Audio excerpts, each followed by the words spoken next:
Extract the recording at the end. Okay, there we go. So I will remove the screen and I will post the activity that we're going to carry out right now. So just give me a few seconds here to include it.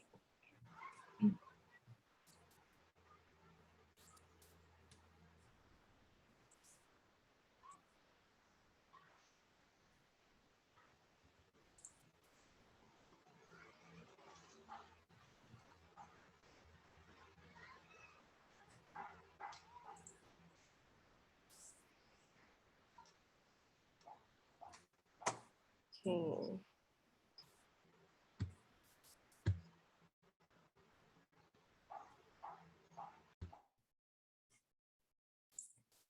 Sure. So this activity is kind of like a bingo, but instead of each of us having a bingo card, we'll just try to see how many of these items we can all fill out and see if we can form the word bingo amongst all of us, right? So are you able to see the boxes or the rectangles with the content inside? Yes, okay, great. Let me just see if I can increase it here a little bit. Miss Elsie, the screen is so small I can't make out anything. You can't make, you're on your phone, Miss Corinne, right? Yeah. Okay. What I'll do is, let me see if I could try to zoom it out a little bit here. Usually on Teams I could pinch it out, but it's not working on this. Yeah, Can zoom in. this is a different. I zoom in mine and I can see it. You zoom yours on your phone, Ms. W? Yes, when I zoom on my phone and I can see it very good. I see you have one. It's a vegetarian, like the beach. Be a musical instrument. I can see it because I zoom in and I can see it. Okay, okay. Ms. Debbie, if you could try zoom in. I mean, sorry, Miss Corinne. Or turn the phone upside down. Yes, I Yes, did. Instead of the You turn like that. It's gonna make it a little bit clear. I miss Des. Give me a few minutes. I love it. My magnifying glass. I will read it out nonetheless, right? In case you can't really make it out, I will read the item. So again, the idea is to try to form the word bingo amongst all of us to see if we can get the that accomplished at the end when we go throughout the activities here or the items and see if any of us meets that specific criteria. Okay, so I will read each one and you can either raise your hand on the video or give me a thumbs up using the reactions or type in the chat whether you meet this criteria or not. Okay, let me try to pull out the chat here just to make sure that I can see that. Okay, so the first one is a vegetarian. Do we have any vegetarians in the group? No vegetarians, we're all carnivores. Okay, I am not a vegetarian either. So there goes that. Likes the beach. Anyone? Miss Usher.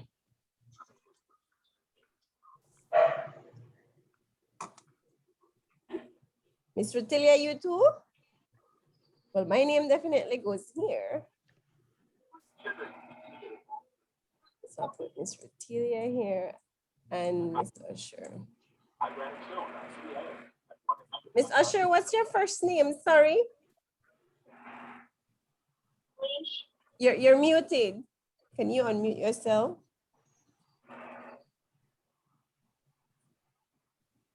My name is Glenda May Usher Martinez. Oh, Miss Glenda May. Okay, Miss Glenda May. I'll just put here. Okay, so we have 3 beach lovers in this group. And Miss Days. Thank you, Miss Days. Okay. Plays a musical instrument. We have anyone here that plays the musical instrument?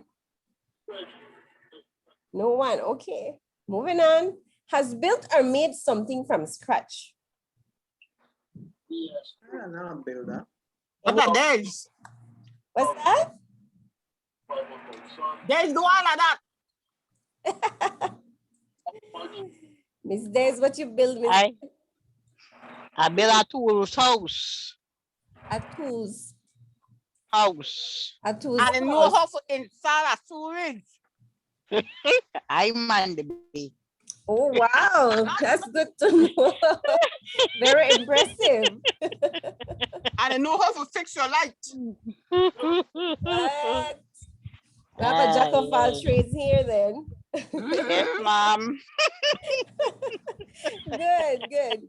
Likes to wake up early. Any early birds? Me, They be the right me. Miss Debbie, Miss Usher. Myself. If I have almost to. everyone likes to wake up early. It's Miss Lillian. Miss Lillian, you too? Yes. Okay, great. Doesn't drink coffee. Who does not drink coffee? Miss Lillian, Baby. I don't drink coffee. You don't Lillian, drink also. coffee, Miss Lillian or Miss I Deb? drink coffee again. I don't drink coffee. Those are for the younger years. Okay. Dislikes shoes. Anyone of you ladies don't like shoes? It depends on kind of shoes. Close up shoes. Not only slippers and those comfy Close ones. up shoes. I hate close up shoes. This is Miss Deb or Miss Lillian? Miss Debbie hate Debbie. close up shoes. You can't work with them close up shoes, Miss Deb. I feel kind of dread. We have any good drawing and any artists, good drawing artists in the group? Yes, I love to draw. Miss Corinne. Okay, good. Yes, Miss Cor. The one that said doesn't drink coffee, my name before they pan that. Doesn't drink coffee. Miss Debs, you too no drink Yeah, coffee. Right? coffee either. Okay. Now, Miss Lorraine. Miss Lorraine, you said you didn't drink coffee? Yes, I do. Oh, you do? Okay, okay. I'm a coffee lover too. Need to have my coffee in the morning. Any left-handed? Left-handed person? No, left-handed individuals are scarce apparently. Any one of you guys does not have a green hand? Me. Any plants that you touch, you kill. Me. So we got Miss Lorraine, Miss Patsy. Me, Miss Jackie too? I touch the plant dead. You need to stay away from those plants and flowers. My husband plant and I reap. Aye. Okay. Any of you have a pet at home? Yes, I have 4 hen, 2 rooster now, and I have 5 dogs, Kettle, Whitey, Blackie, biggest and release. And I go, You have Joe. a lot of pets. Miss Patsy, Yes, ma'am. you have.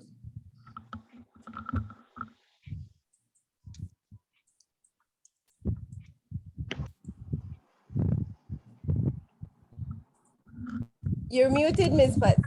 Yeah, just one. Sorry. Go ahead. What kind of pet you said you have? Dog? Oh, a dog. Okay. Good. Any of you ladies don't know how to swim? Me. I don't like the pebbles. Lil- I don't like the think? pebbles in Lilian. the water and I sink. I can't swim for save my life. So I have Miss Lillian, Miss Des, Miss Debs.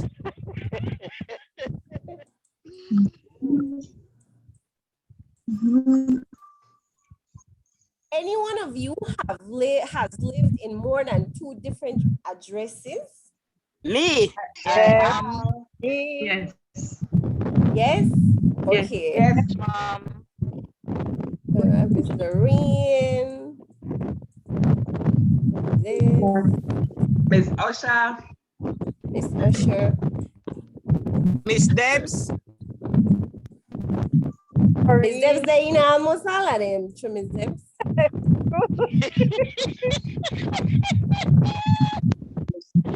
Okay, this other one has children. Yes. Yes, ma'am. All of you ladies have all of us. children. Yes, ma'am. Oh, that's nice. I want to sell some of mine. I don't think anyone in the group is willing to buy because they all have theirs. Just want to send them and make some money there. Go back for them when the money done.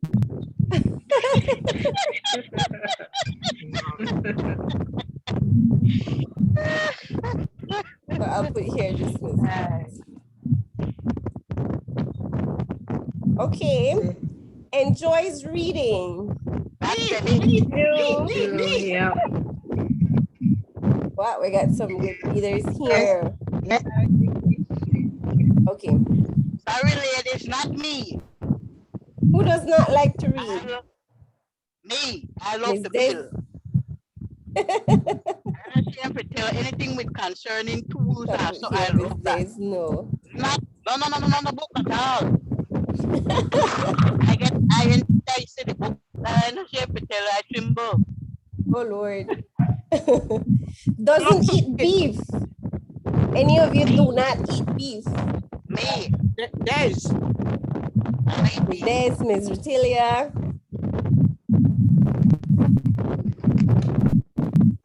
Prefers walking than driving. Me. Wow, me. Prefers walking than driving. Debbie. Okay, nice. And that's very important now these days where, you know, that fuel is Yes, I love increasing. that's so true. We want to save on that, right? Has 2 or more brothers. Me. Me. Miss Lorraine. Miss Debbie? No. Yes, ma'am. Okay. And Miss Glenda May. And Miss Glenda May. There, stop with this one, darling. Me. Miss Ruthie. Okay. Any of you afraid of spiders? Me. Ay.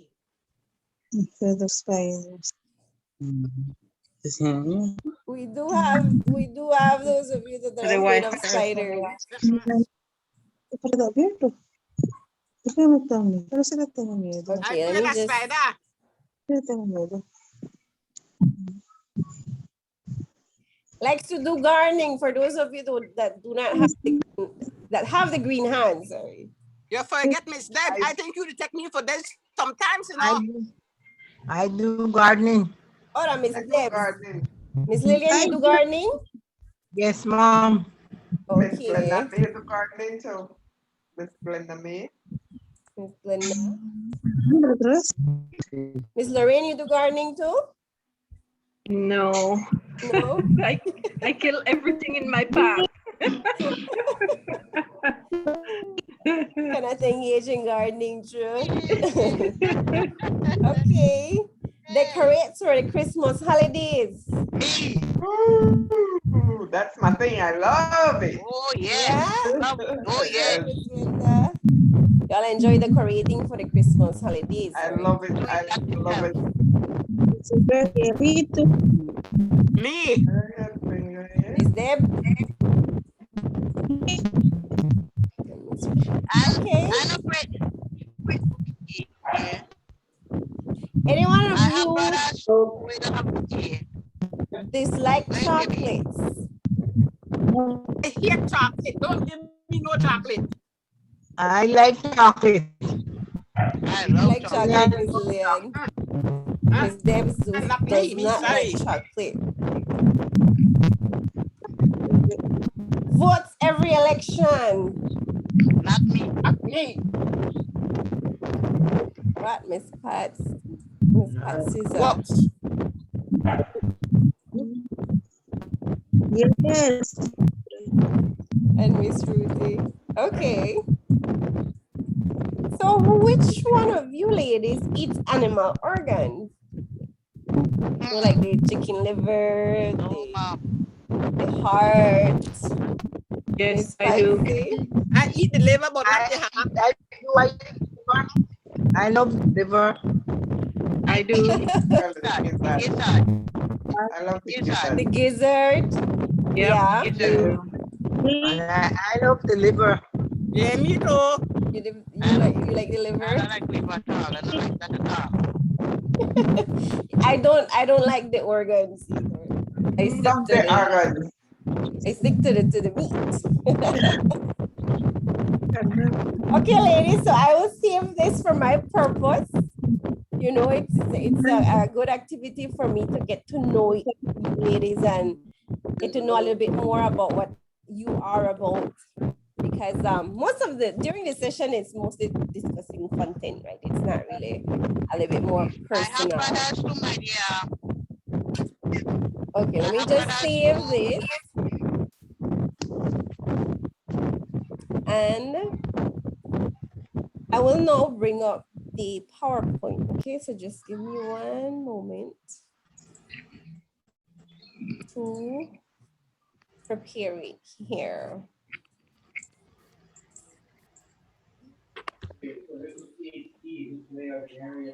Share screen.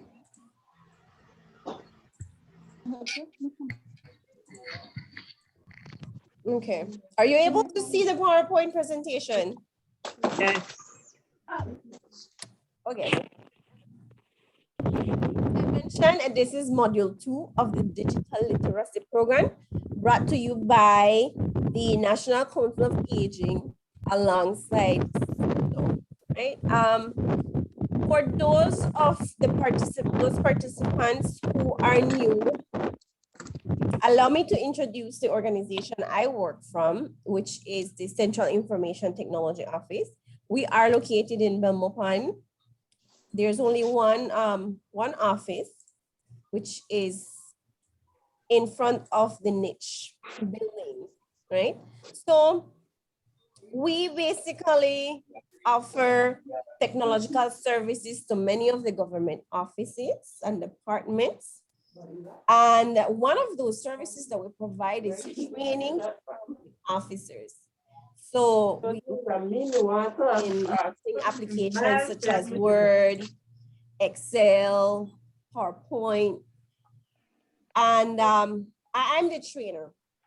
I am the person who goes about conducting those trainings, planning and coordinating that, right? So, well, the National Council of Aging approached CITO to collaborate with them on this initiative. And well, CITO is quite excited and willing to provide that assistance. And personally, I am very appreciative of the opportunity, not just to add to my experience as a trainer, but also it's a pleasure to get to meet you ladies. You know, it's very good. It's a very good networking opportunity, but at the same time, I like the fact that we are trying to bring to the forefront the importance of digital literacy for seniors.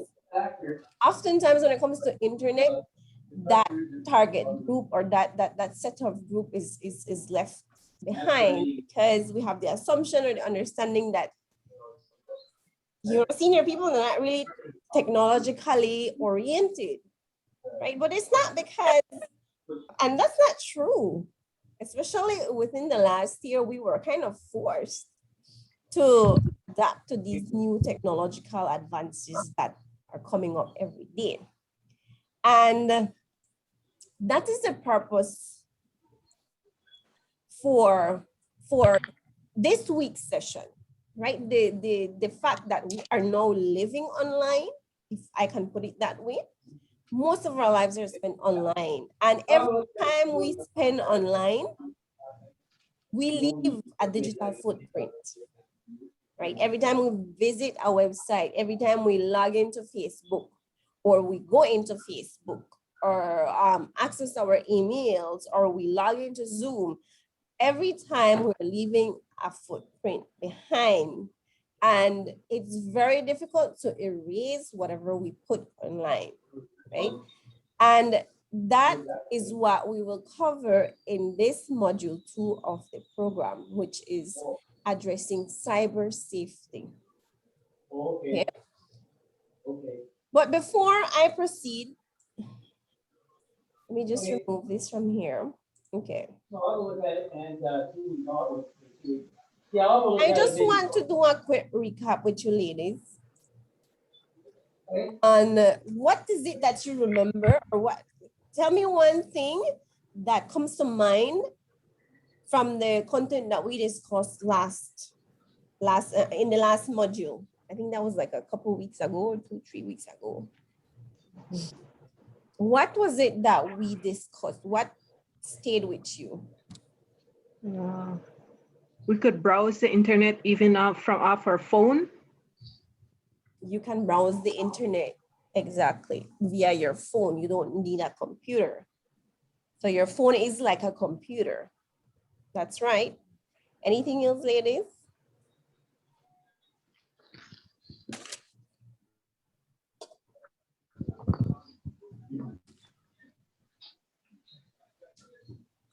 What do you remember from the last module? What did we discuss? What we did talk about? Anything that you remember? We can create chat groups and do voice messages on WhatsApp. Yes, those are some of the communication features in WhatsApp, right? Creation of group messages, group calls, voice messages, right? Yeah. Shop and banking, social media. Can you repeat that, Ms. Des? Shopping, banking, and social media. Shopping, banking, and online. Right. So those are some of the things that we can do online, right? Shopping, banking, and the use of social media for communication as well. Okay, very good. So those are some of the different points that we had discussed the last time. So I want to say it was more of a basic introduction to the internet and the online environment. So again, just to recap, why would you go online, right? Why would anyone go online?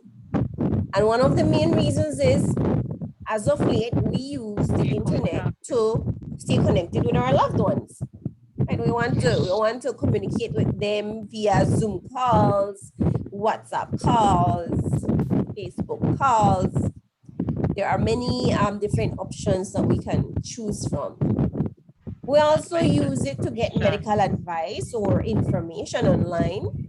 You know, sometimes a lot of us auto-diagnose ourselves, right? You have a headache, you Google what the headache is, and a headache can be the symptom. It ranges from a cough, the flu, up to cancer, right? So we auto-diagnose ourselves through the internet, which is good and bad at the same time. The bad. Give you a heart attack if you don't watch yourself. The bad. Right, right. And we will look at that later on, right? As to why it is that we need to be careful where we get these advices from. And we also use it to meet new friends, right? So this program itself is a good opportunity to meet new people. Right? That's how we all want to. What's that, Miss Des? And I find so we all want to. That's why I give give up my Facebook. That may give me more problem than anything else. That's right. Facebook and stress. Yeah, that's true. Facebook brings stress in your life. There are ways how to manage that, but yeah, it's manageable. And last but not least,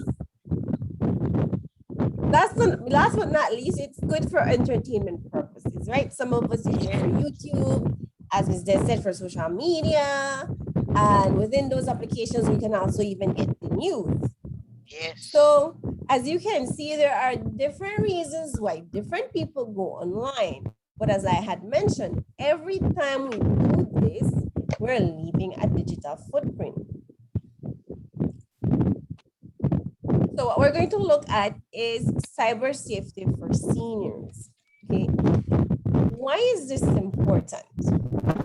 Why is cyber safety? Why is it that a lot of people are realizing that we need to ensure that our seniors are as protected as anybody else?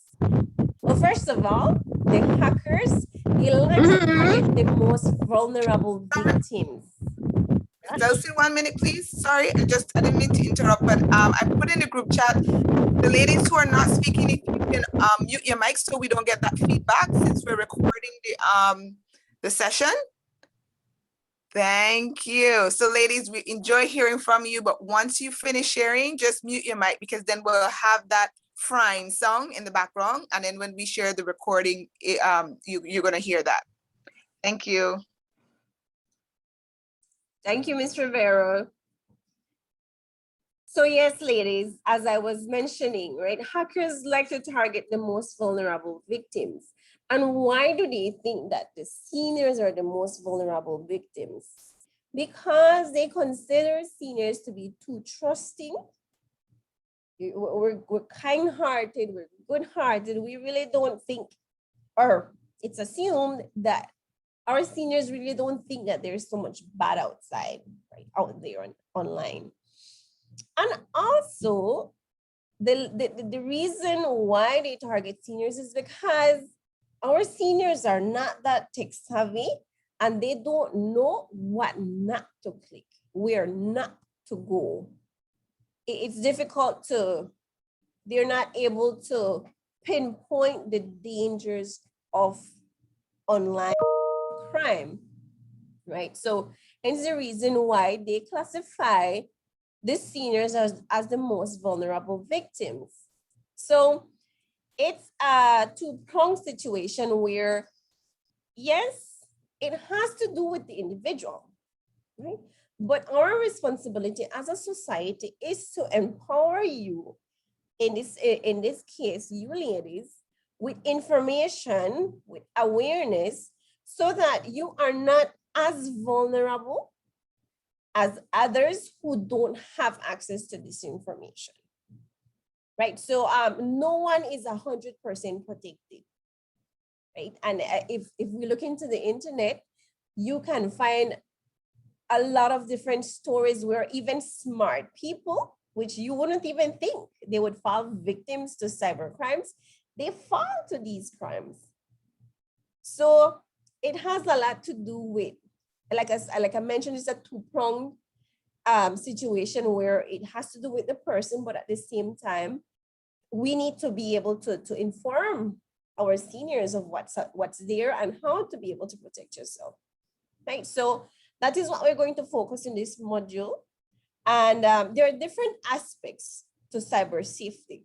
And what I'm going to look at, or what I'm going to be sharing with you ladies today, is general cyber safety or internet safety, right? And then later on, we'll move into online banking and some additional cybersecurity tips, depending on what activities you do on the internet, okay?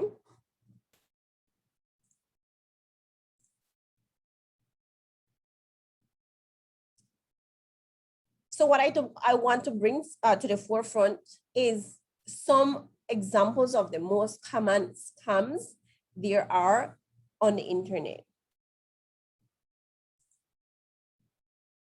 And Please let me know if you have fallen victim or if you know of anyone who has fallen victim to any of these scams. Right. So what is a scam? What do you think is it? What comes to mind when you hear a scam? It's a trick. Treacherous people. We compare like for example, when I have Facebook, I have a messenger they come in and knowingly and they come in and say, you have won $5 million. And I would ask them, how did I win it when I didn't apply? And then someone even text you and get in your thing and tell you that they want your banking information that they can send to you and they can get. So I told them, you know what, you can keep it all. If I win, to keep it all. That's right, Ms. Debs. Those are some of the common scams that these hackers or these individuals bring across to try to get something of value from you, right? So in the end, what they're trying to get is basically money. Right? So they either try to get the money directly from you or they try to get something from you that they can exchange for money, right? They can access your bank account, but they can access your personal information so that they can then access your bank account through the use of that information, right? So yes, that is basically what a scam is. It's just a way of getting money or information from unknowing victims, like people that really don't really. But they have another way too. They have another one that they so common lately that they use it on older folks now. Which one is that, Ms. Deb? I love you, and because they feel like the older women, they need love so much. The younger men, they keep tagging these women, and it's becoming so common for older women, and the older women, they fall for it. And they say, I want to come to you, but you know what? I don't have all the money. And the poor older women, they fall in love so easily for this scam that they send money to these men, not knowing who they're sending to. You're right. That is surprisingly, and thank you for bringing it up here. I had heard that a lot of young women fall for that, but yes, I was surprised to find out that seniors are an easy target for that as well. I'm very surprised at that one because I thought the older women would have been smart enough, but it seems because then you find out when women have children and they're getting older, they find themselves alone. So they use the internet to find friends. And that's how the men, they keep targeting these poor innocent women. Right. So, and you see it happen all over the world. Yes, it's happening all over the world. And that's the thing with the internet. Not because we are in Belize and the hacker is on the other side of the world means that we are protected or we're safe. Right? That is not the case. We are as vulnerable as anybody else within the internet, which is the World Wide Web, right? So it's open to the entire world. But yes, indeed, those are some of the examples of the scams. And what I have is just the official way that these scams have been identified online, right? So you have the free gifts or free prizes scam where they reach out and they tell you, well, you have won this gift or you have won this prize, and they ask you to do something to claim it, right? There's also the personal emergency scam where this individual contacts you saying that they have an emergency and they need your help and they ask you to do something, right? There's also the you owe money scam. There are also social security scams or scams conducted under government entity names, right? The government would never try to get information from you through online, through the email, or through a message or a phone call. But there are individuals that say, oh, if I say that I'm from the Ministry of Immigration or the Ministry of Health, and as Ms. Debs rightly said, a lot of us fall prey to those situations because we really are quite trusting, right? There's also the infected computer or infected device, which it could be also your smartphone or your tablet. These are some scams that are conducted through infected malware. And there's also the charity donation scam, right? So again, these are some of the common scams. And I'm pretty sure that you all have heard or have been exposed to one or more than one of these scams. Okay, so they're very real. They're there.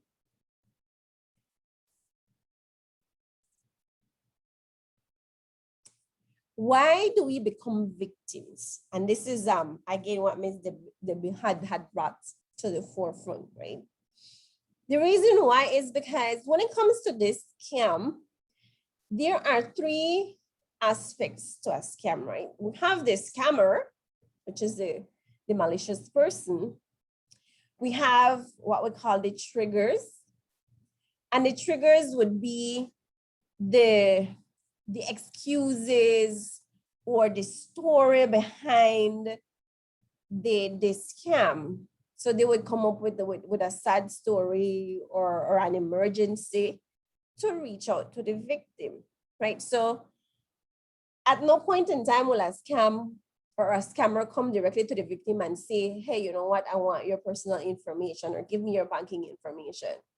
No, a trigger will always be there. There will always be a story behind, right? And it will always be a story that tries to play with your emotions, right? It doesn't have to do with your logic. It plays with your emotions.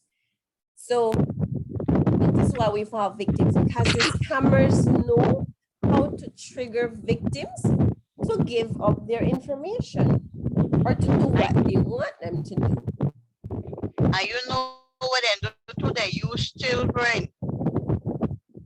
Right. They use the children that they don't have nothing to eat. And Miss, could you please help me? I have stead and cow fat. Yes. Did any of you get to see any of those charity donation scams that was related to COVID? No. There was this. No money. Yes, me do come. Okay. Yeah, there was a scam asking for donations for families that were affected that were affected by the pandemic, right? But those were all just scams. And I think I have an example, and I will be showing that to you later in the session. So yes, ladies, this is why we become victims, because these scammers know which triggers they need to use for us to react, right? They know what to do for us to just say, hey, here's my information. Okay. So what I want to share now are some tips on how to stay safe online, right? Knowing that these scams are out there, knowing that these scammers are quite smart. How do we protect ourselves? Well, first of all, how many of you have heard this before? If it sounds too good to be true, it probably is. Yes. I have. I have heard that same thing. Yes, you ladies have, right? Yes, ma'am. If it sounds too good to be true, it probably is. And most of the time, that's what it is, right? So what I want to share here with you is a video. And in this video, you will hear an example of a phone scam. How it is that these scammers try to reach out to victims through the phone and what they see, right? And also there is a phishing example, which is a scammer trying to access information through email. Okay, so let me play it here. It's a 2-minute video, but I will be stopping in between just to provide clarification on the information, right? Let me know if you're not hearing anything, because I think I have already applied the sound.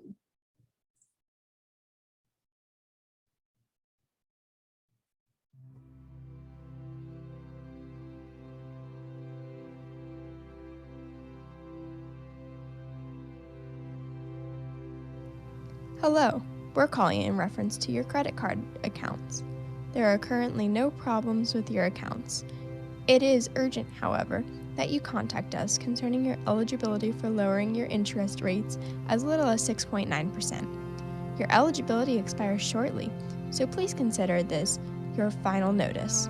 Please press 1 now on your phone to speak with an operator and lower your interest rates, or press 2 to discontinue further notices.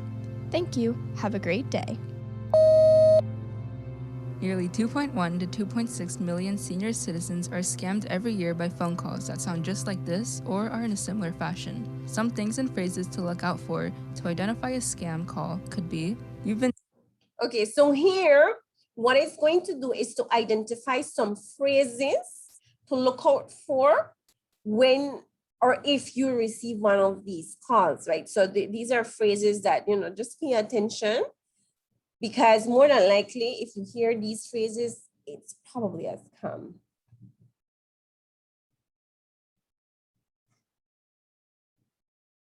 Specially selected for this offer.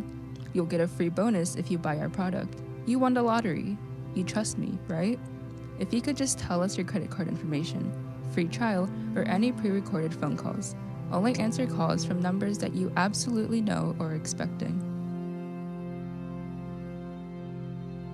Emails are another common way for scammers to get you. Here's something. Okay, so before we proceed to the emails example, were you able to hear the phone scam? Yes. So in that phone scam, what can you say was indicating that that is a scam indeed? When you say, trust me, trust who? Trust me, right? Trust who? Yes. Anything else? What was there on the phone call that was whenever they give out your information, when they ask for your information, your credit card information and different things like that, from the moment anybody call you on the phone and ask you for your social security number, that's when the danger warning supposed to keep a warning out. That's like a red flag, right? Yeah. Yes, ma'am. Like a red flag there. Or they use the phrase, you won. You won. Or the free bonus. Or the free bonus, right? So you're like wondering, how did I get the free bonus if I have not really applied for anything? Yes. Where did that come from, right? I won what? Right? Yeah. And also, one of the things that I want to bring across is that if you heard what the call was saying, it was trying to imply or to indicate that this is a rare opportunity and that you need to take it, right? It was talking about rates for your account, and if you don't take the interest rate right now, it will expire soon. So it gives the victim that sense of urgency that, like, okay, I think I should press 1 or I should press 2 to find out more about this low interest rate, right? So, and that's all they need you to do is to press either 1 or 2. Once you press 1 or 2, that's when you are already giving them access to your information, especially if it's a smartphone, right? So at that point, once you press the 1 or the 2, you're already giving them access to your phone. And once they have that, they don't need you anymore, right? They don't need you anymore. If you try calling back your bank, they're not going to know about any of those cards, right? So that is how the phone scams work. All they need is for you to do one thing, for them to be able to access your information. Okay, ladies. Let's proceed now with the email.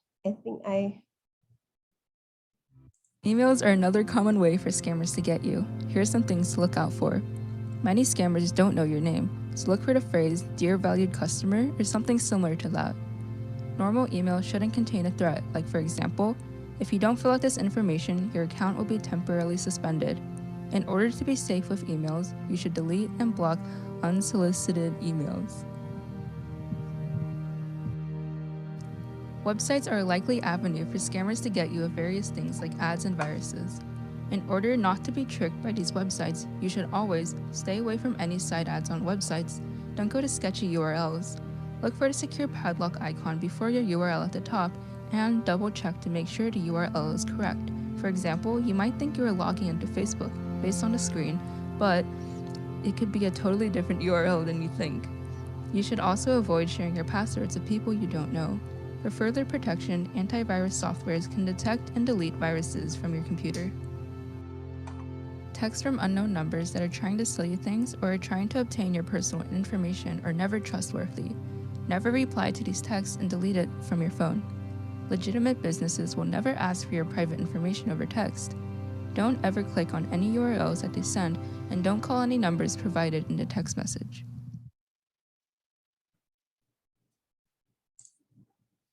So here we saw two other types of scams, right? The email scam and the scams via the texting, okay?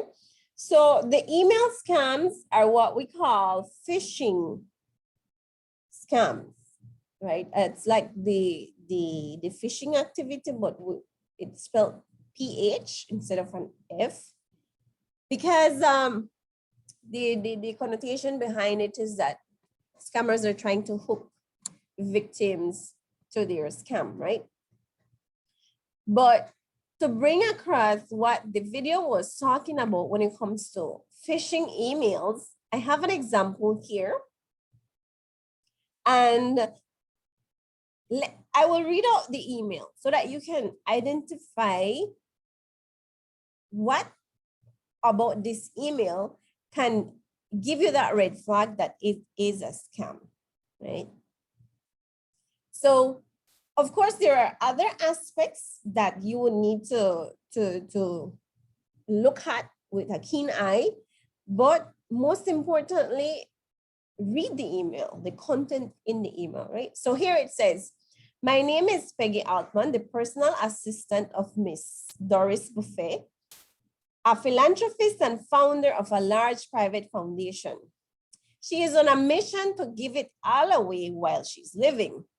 She always had the idea that wealth should be used to help each other, which made her decide to give it all.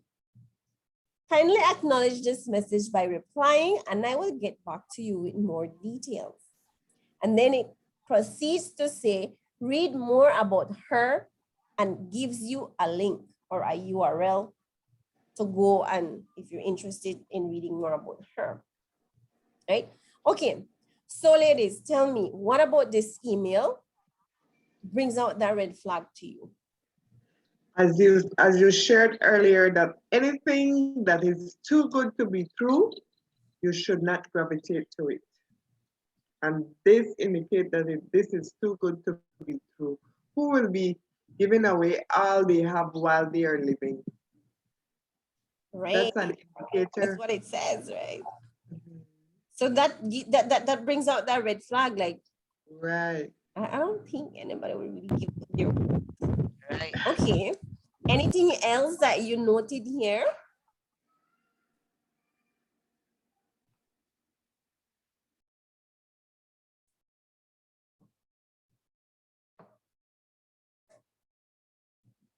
Wouldn't you wonder how they got your information? Like, how did they choose you? Or why did they choose you to get part of the wealth?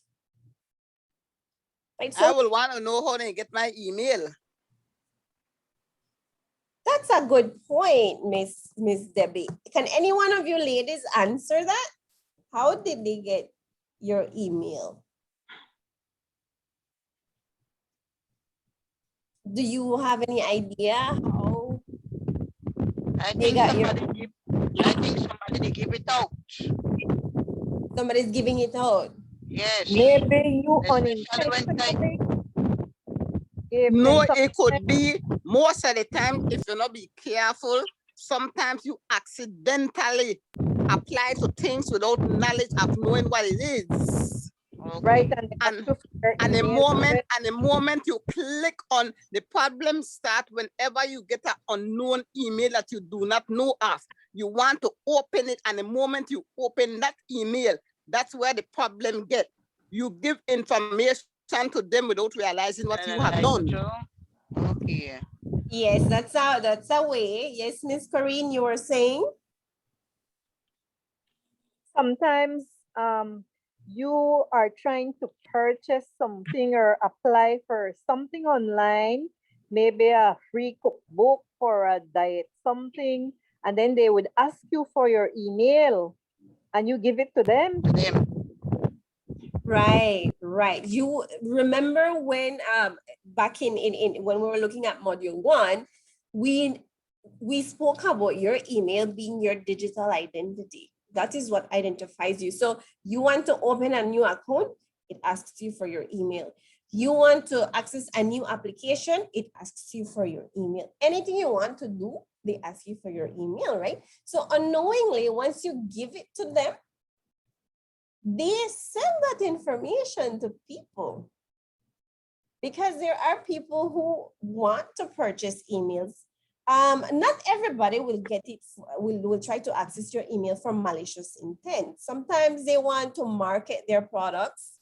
Sometimes they want to do research, but there are also those that want to take advantage of the situation and scam you, right? So, and this brings across another point where I'm not sure if any of you has signed up for an application or for something online, and there are terms and conditions that pop out and that they ask you to read and accept.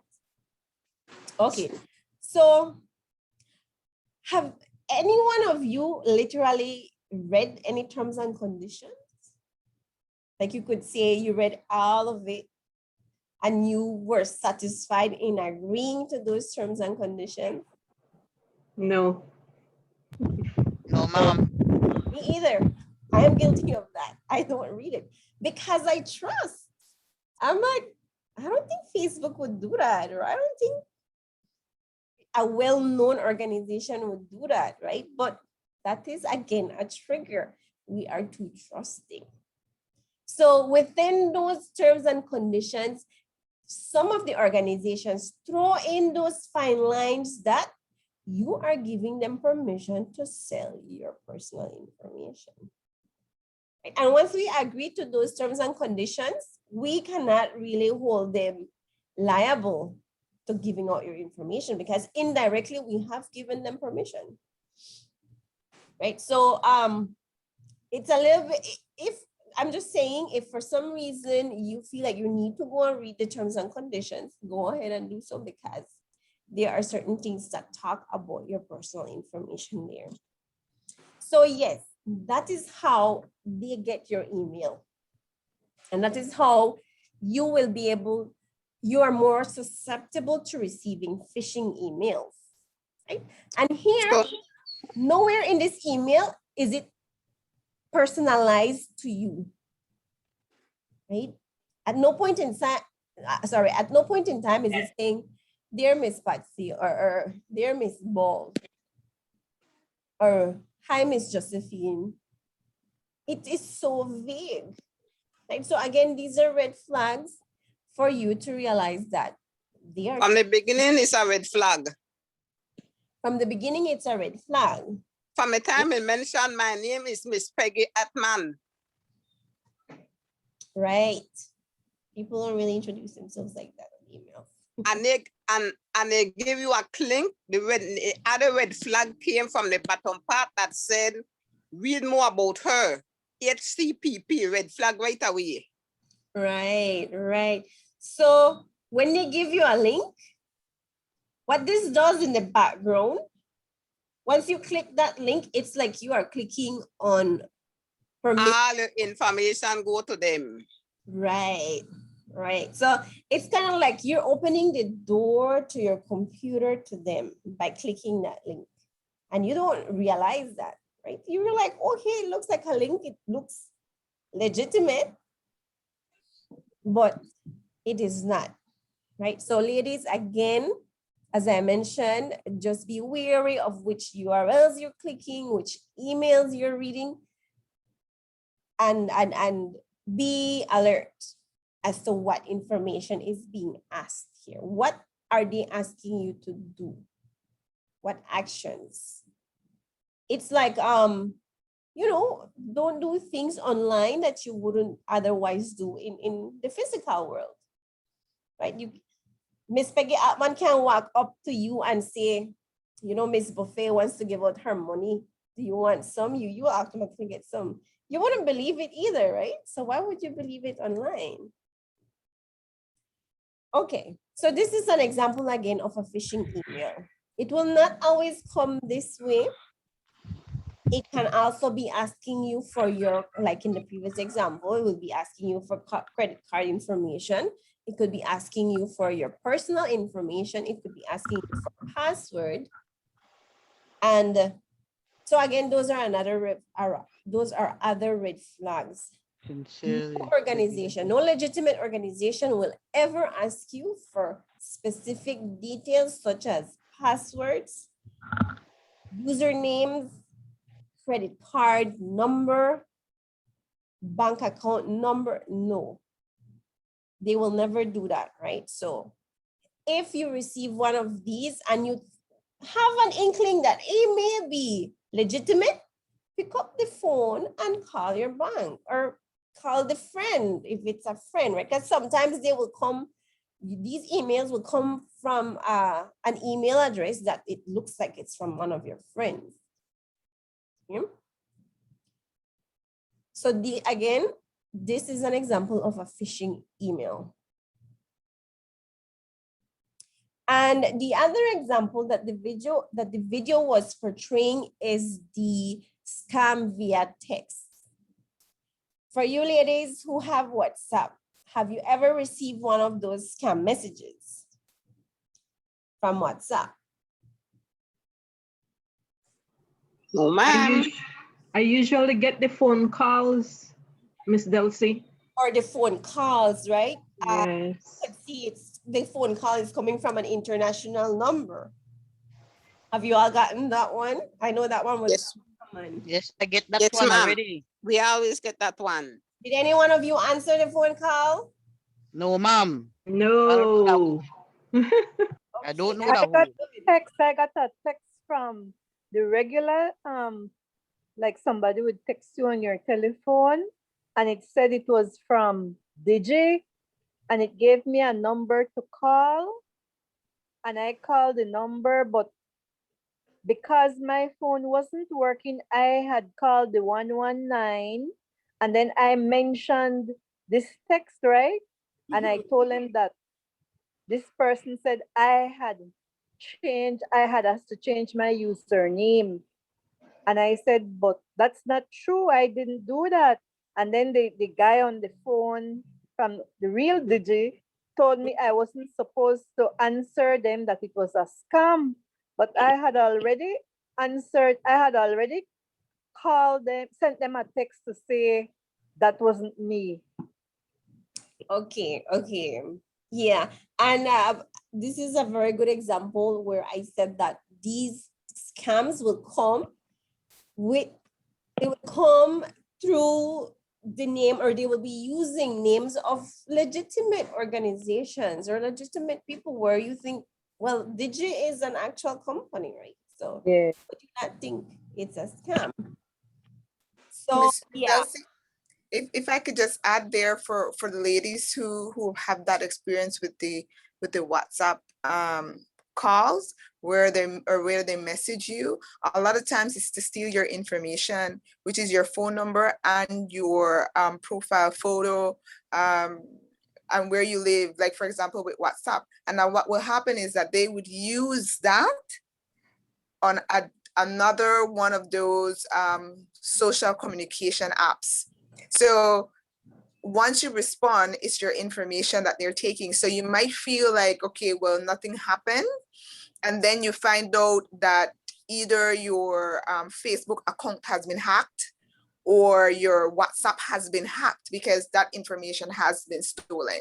So there are certain security measures that you can take, for example, with WhatsApp especially, and with Facebook, that I know what Ms. Dels will probably mention, that you can actually do to protect yourself a little bit more.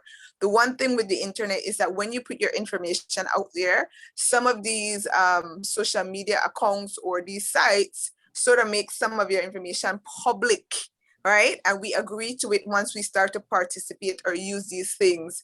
So it's sort of like that double-sided sword kind of situation. So hence the reason why we just need to be extra cautious, because you never know how you're being affected by it. All right, thanks for that. That's why I delete my Facebook. I don't need it. Too much stress. Yeah, that's an option. If you really don't want to be dealing with this whole cyber safety or cybersecurity issue, then you have that choice, right? But there's still, regardless of that, if you use the internet for whatever purposes, maybe not Facebook, as I mentioned, you're still leaving a digital footprint there, right? So, and the next one that they start to hit a lot, where people don't realize is YouTube. YouTube. Uh-huh. There's a lot of them on YouTube now. Yes, that's true. That's true. And to access about I think so YouTube also requests an email if you want to create an account there as well. Right. So it is also tied to an email account. But yes, so that is again an example of, and as Miss Rivera had rightly said, not because you responded and you said, Ms. Des, I think it was Ms. Des, that said, well, it's not me. The fact that you have already responded, already gave that access to them, right? That's all they need, one action from you and it's over, right? So again, it's just being alert, being knowledgeable, and not to say that the phone company isn't trying its best to protect the consumer or the client, because I know that at some point in time they would say, or they would send a press release saying, well, you know what, we try to block that specific number, or we try to do something to protect. But these criminals are so smart that every day they create a new one. They come back again and again until you fall victim, right? So we just need to be prepared every day. We cannot let our guards down. So yes, that is an example of the scams via text messages, right? And it's right in our backyard. I'm pretty sure a lot of us have fallen or have been exposed, not fallen victims, have been exposed to these types of scams.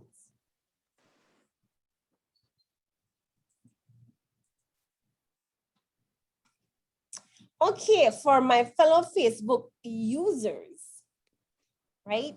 Facebook have some scams that makes it easy for some of us to fall prey to. Right? And some of their common Facebook scams, and probably you have been exposed to these and you have seen them around. The first one is fake links, right? Again, you would see pop-up messages or posts of free giveaways, or fill out this survey, or even fake news, right? And all they need is for you to click a link because you're interested in the giveaway or you're interested in reading this fake news. So Facebook has these fake links that once you click them again, you're giving them access to your device, whether it's your computer you're using or your phone or your tablet. That's what the link does, right? It gives them access to that. There's also the fake accounts. I think you ladies know about this one. So the fake accounts basically, there's two different methods that they use. The first one is your friend's account gets cloned. So there's your friend's account is cloned and they try to reach out to you. And because they think that, you think that it's your friend, you'll feel more comfortable or at ease in sharing that information. And the second way of creating fake accounts is creating an account as a friend of a friend or friend of a relative. Right? So you'll think, this person has my mom as a friend, so I think it's pretty safe for me to engage in communication or conversation with this person. Right? So that is another method of Facebook scams. And again, what are they looking for when they're doing these Facebook scams? It goes back to the same thing. They need money, right? They need money. And this is how they will approach you. They will create this sense of emergency and tell you, you know what, I really need money. I need your help. So again, and the reason why they will bring across this trigger is because they're faking to be your friend or they're faking to be a relative, right? So if you're on Facebook and this account or this person reaches out to you as your child, it could even be your child, and tells you, hey mom, the police caught me a while ago. I'm in prison. I need to be bailed out. Please send bail money to this account. Right? And of course you would think, it's kind of hard for a parent to think it twice and be like, I don't want to bail out my child from jail, right? But this is like an example of how they will create that sense of emergency. Or they also promise you money if you provide them some personal information, right? Again, like in the case of the where they're like, they can say, well, I got my hands on a good amount of money. I could give you half of it. I can split the money with you. All I need is your bank information and your username, so I could send you that money, right? So again, they play with our emotions. These are the triggers they will be using.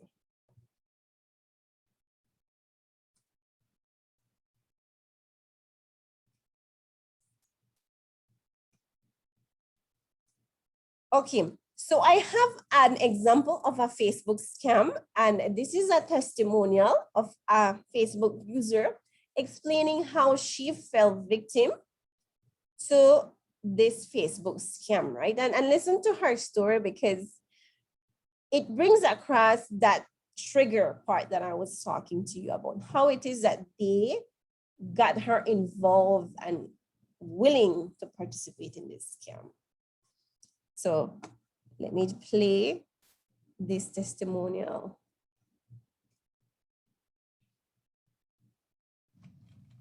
If you've been on Facebook or Instagram, you may have noticed this holiday gift exchange offer. You only have to buy one gift valued at $10 or more and send it to one secret sister, and you will receive up to 30.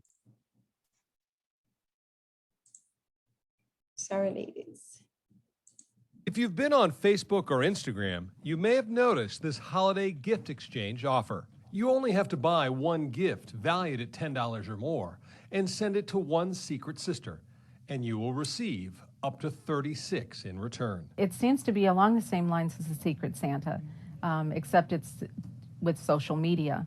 It was posted on Facebook, and I just thought, oh, well, this looks like fun, and it's coming from a friend who I know very well, and it just looked like something that would be interesting to get into.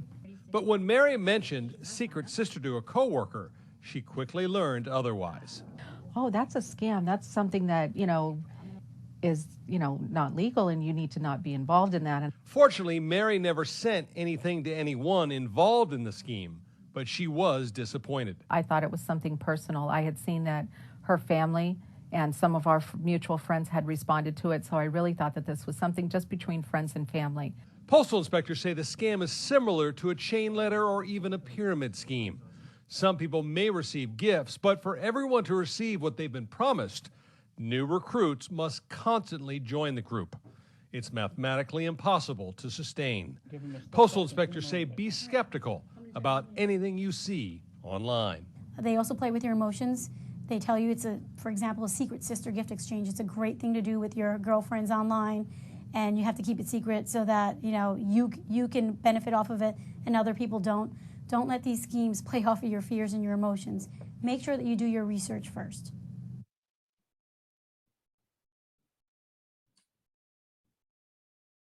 Okay, so as the victim was explaining why she thought that this was a legitimate activity, that of Secret Sisters, was because she saw that people that she knows were participating in it too. But were they people that she knows?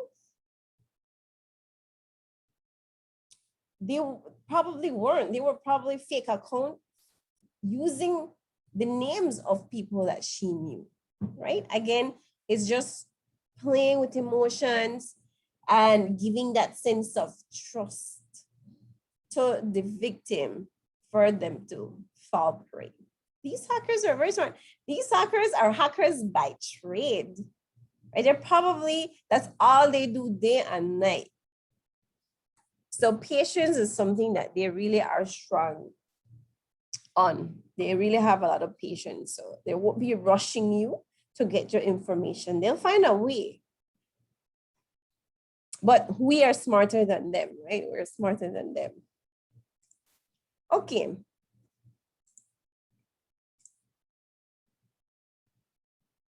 So how do we play defense? Because like I mentioned, these hackers are by trade and they will be coming to us one after the other, again and again.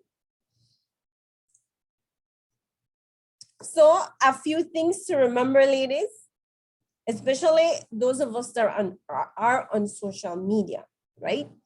Never accept invitation from someone you don't recognize. Or worse, if they have no profile picture. There's a reason why they don't show their face. Right, so be wary of those. Block any suspicious accounts and report them to Facebook. So Facebook has this, this link that allows you to report any suspicious account. You think your friend's account is being hacked, you can report that. Again, be alert. Never pay for a free grant or a lottery prize. If they're asking you to pay for shipping or to pay for something so that you can collect a prize, again, a red flag. Right? Know how to identify a distress scam. Right? As I mentioned, some of them will reach out to you as an emergency, but we need to be able to identify when it is an emergency and when it's being portrayed as a scam. And of course, protect your password and protect your device, right? So there are different ways we can do this. We can protect our password, of course, by not sharing with other people, or if we need to write it down somewhere that is not easily visible. And protecting our device, we can protect our device by putting a password to it. And also, very important, ladies, in the event you all have a smartphone, please ensure it has an antivirus, right?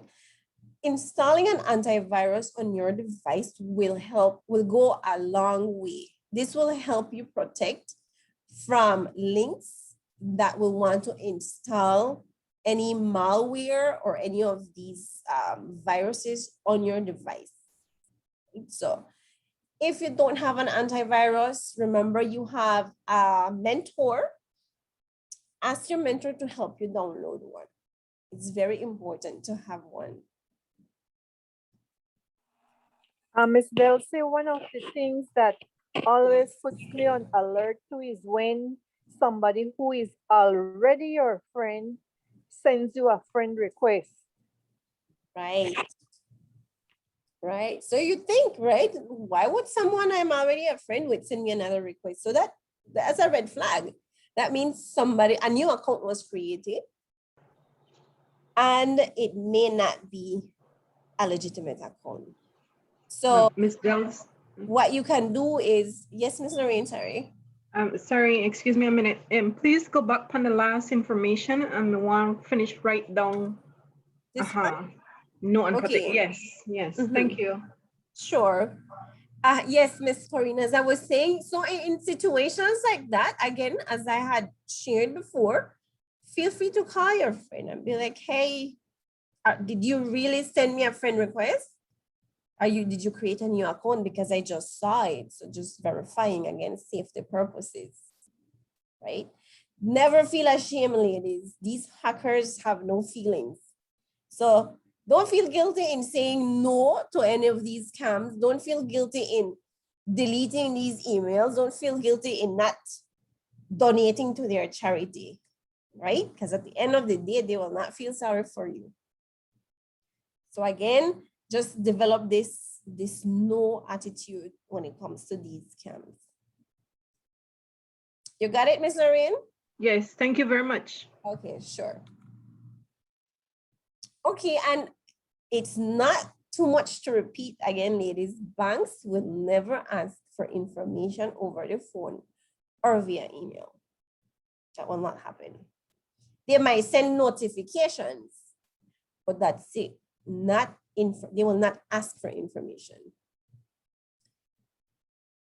And the last tip that I wanted to bring across is look out for the lock icon when visiting any website, even your Facebook account, right? So here I have two examples of how this padlock will look like. When you see this icon, this padlock looking icon on the website, that means that website is a legitimate website and it's pretty much safe to conduct transactions there, especially if it's in this example for PayPal, where you do financial transactions, right? And the same goes for like shopping websites where you purchase online. Try to make sure that this icon is on or next to the URL. Again, what this icon means is that it has been verified by the internet police, if I can say so. It has been verified by the internet police to certify that it is a safe website, right? So a lot of these websites need to be a little bit extra to have this certified, but it helps the consumers, right? It helps you feel safe that whatever you're doing on this website is legitimate and that it's safe. So try to develop that habit. Look out for this lock every time you visit our website.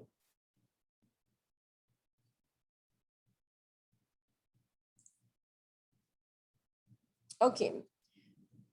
So what I'm showing you here is an example of a notification when you are attempting to visit a website that does not have that padlock icon, right? As you can see here, some of the websites will give you this notification. It will tell you your connection is not private, right?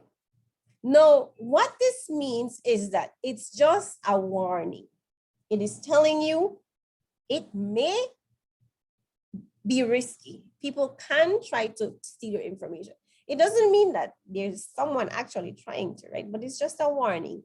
It's up to you to determine, yes, I want to risk it, or, you know, it's safer to just get out of this website. So it gives you the option to go back to safety here. Right? So again, there are certain things that these organizations do to try to keep client safe.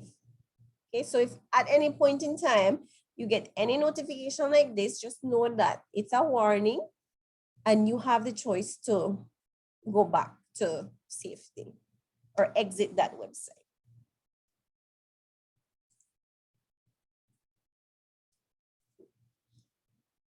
Okay, ladies, so to finalize today's session, what do we do when we have doubts? What would you do if you face one of these phishing emails, or if you get a phone call asking for information? What would you do?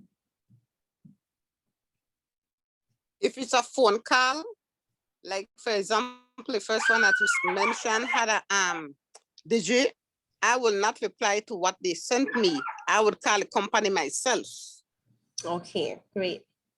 So you would verify and do your extra research. I like to, yes, ma'am. Then if it's for an email that I do not recognize, I automatically delete it. Very good. Yes, you would want to delete that email so that you are not tempted to go back to that email. Because sometimes what that does is bring virus in your computer to one special computer. Right, right. So it's best to just delete those scam emails or those phishing emails, right? So it's not, they don't do anything to your computer when you receive it. It's just when you click on the link or you answer the email, then that's when the issues or the problems come in. Ms. Chelsea, I know sometimes some people get some news that they might think is legitimate, and then they share it with their friends, but then it might turn out to be fake news. I know that there is this site, Snopes, that you can check with, but I don't know how to check. What's the name? Maybe I can verify that and share it with you tomorrow. It is Snopes, S-N-O-P-E-S. Oh, Snopes, okay.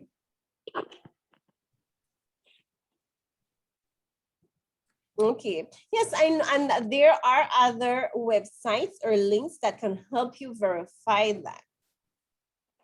Right, so, and it's true, a lot of these fake news come in the form of forwarded messages or forwarded links.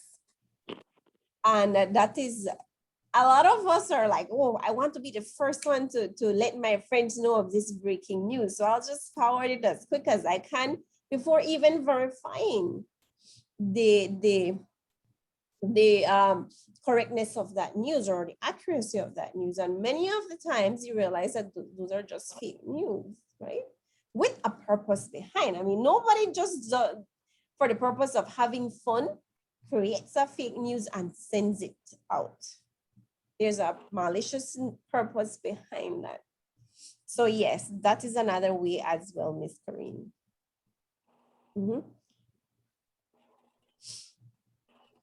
Anything else that you guys would do, any ladies that you would do when you have any doubts about what you got or not sure how to react? Where do I usually run over, my sister? You ask her to look it over? Yes, look it over for me. Cause something not reiterate. Then she tell me something, then I say, okay, then thank you. Okay. So yeah, you ask for help, right? So you reach out to someone you think is a little bit more technically aware or cyber aware of these things. Most of the younger generation, they would know a lot about these things, right? So we ask for help, we ask questions. Again, as I said, ladies, do not feel ashamed, do not feel bad for deleting a message, for saying no, for not responding to these things, right? It is your responsibility to keep yourself cyber safe. So when you have any doubts of these things, ask for help or just ignore it, right? Just ignore it, delete it. If it's someone legitimate or if it's something a real emergency, they're probably going to try to call you back, probably going to try to reach out to you some other way, right? So always ask for help and don't ever feel too confident and too trusting, right? Okay. I have a question. Yes, Miss Glenda. If you get a friend request and you delete it, right? Does that affect your information? No, it doesn't. Okay. No, it doesn't, right? It's just a request. Okay. So once you delete it, that person has not really accessed your account. Okay. Because I always delete mine. I know that we are talking, come back in. Have you been doing the right thing? You have been doing the right thing, yes. Thanks. Yes, yes. Okay, ladies, any other questions? About cyber safety, safe browsing on the internet, safe browsing online. So as I mentioned again, tomorrow, what we'll be looking at is online banking. And we probably will touch a little bit on shopping online as well, right? Okay. Well, if you ladies don't have any questions, that's about it for today. Thank you very much for your participation. Please, I want to ask a question. Yes, go ahead, Miss Ruti. Mentor. Can you repeat that? What's a mentor? What is the mentor?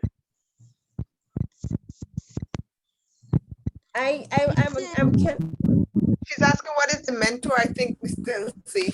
Oh, the mentor. Sorry, Miss Rutilia. The mentor you meant? Okay. Miss Rivero can assist you with that. I'm not sure if, I guess she doesn't have a mentor. No, she has not yet been assigned a mentor, but she has been, but not informed. I was waiting until the end of the session to share with the new participants who their mentors are. I've already contacted the mentors. They have your information, but they would not have contacted you until the end of this session. So for Miss Rutilia Cobb, your mentor is Miss Cindy Blanco, and I will send you her information so you know her number, and you know that's the person who is supposed to be contacting you. For Miss Glenda May, your mentor is Miss Andrea Rodriguez, and I will also send you a message, Glenda. Miss Josephine, your mentor is Ruel Rivers, and I will also message you his contact number. Miss Deborah, you mentioned you did not have a mentor, and your mentor is Marlee Castillo. I will send you her information. Everybody else, your mentor remains the same. If you're having any challenges, you have not yet heard from your mentor, or you've lost connection, please let us know so that we can try to reestablish that or reassign you. Thanks so much, Miss Sherry. Thank you very much. You're really welcome. Appreciate it. You're welcome, Miss Brenda. Okay, so that's it, ladies.